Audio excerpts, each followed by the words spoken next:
श्री सद्गुरु महाराज की जय। जीवात्मा का अचानक शरीर छोड़ने का क्या रहस्य है, आइए इस बात को जानते हैं।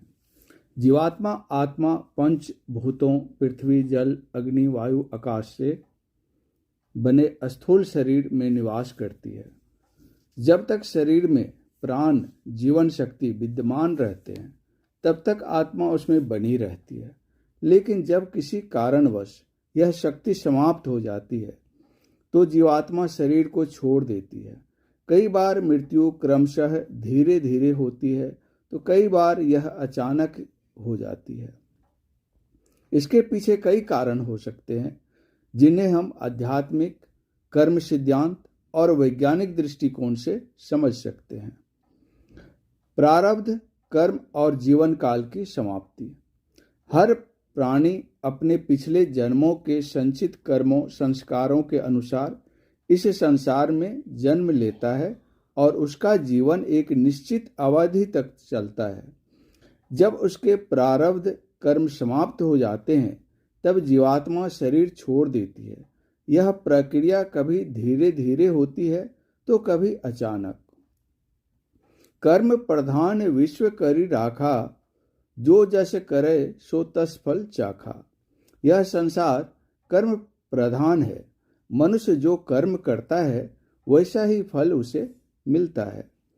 जो व्यक्ति अपने प्रारब्ध कर्मों को शीघ्र भोग लेता है उसकी मृत्यु भी अचानक हो सकती है। प्राणों का क्षय और अकाल मृत्यु।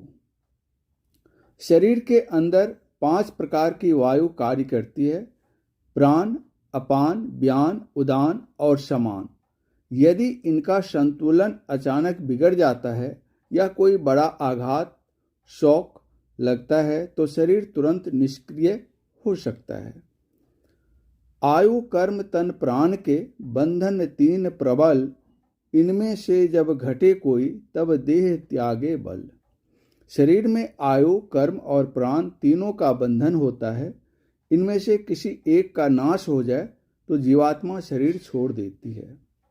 अचानक हृदय गति रुक जाना, हार्ट अटैक, मस्तिष्क घात, स्ट्रोक, दुर्घटना या विषाक्त पदार्थ का सेवन प्राणवायु को बाधित कर सकता है, जिससे अचानक मृत्यु हो सकती है। असमय मृत्यु, अकाल मृत्यु के क्या कारण है? जो व्यक्ति अनैतिक कार्य करता है, अत्यधिक विषय वासना में लिप्त रहता है, हिंसा करता है या जीवन शैली अव्यवस्थित होती है, उसकी अकाल मृत्यु हो सकती है। शास्त्रों में से आयुर्वेद यानी आयु का हरण, आयुर्वेद यानी आयु का हरण कहा गया है।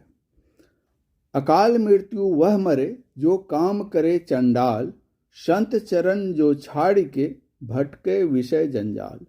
जो पाप कर्म करता है, संतों की संगति छोड़कर विषय विकारों में भटकता है, वह अकाल मृत्यु को प्राप्त होता है।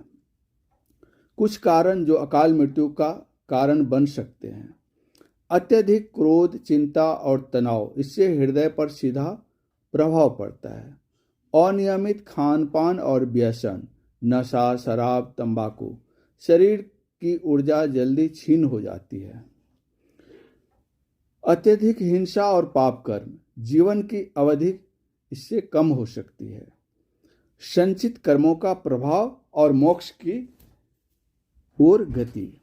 कुछ आत्माएं अपने पिछले जन्मों के संचित कर्मों के कारण अचानक शरीर छोड़ देती है।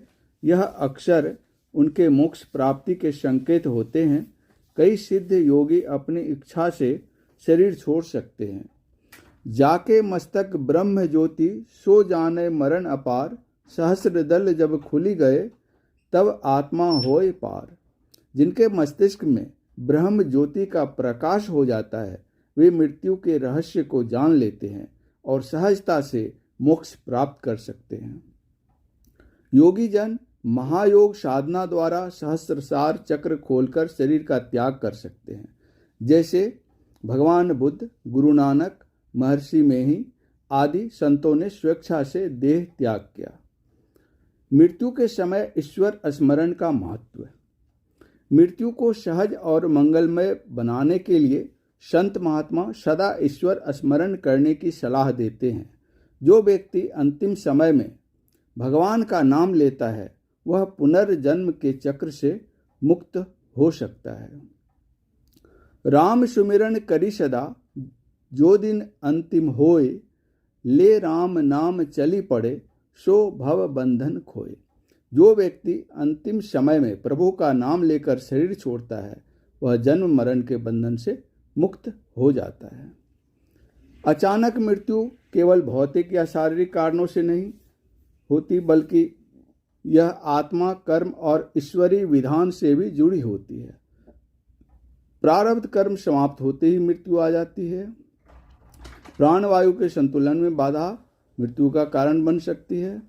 अनुचित आचरण और अनियमित जीवन शैली भी मृत्यु ला सकती है। सिद्ध योगियों के लिए शरीर छोड़ना उसकी साधना का भाग होता है। ईश्वर स्मरण से मृत्यु को मंगलमय बनाया जा सकता है।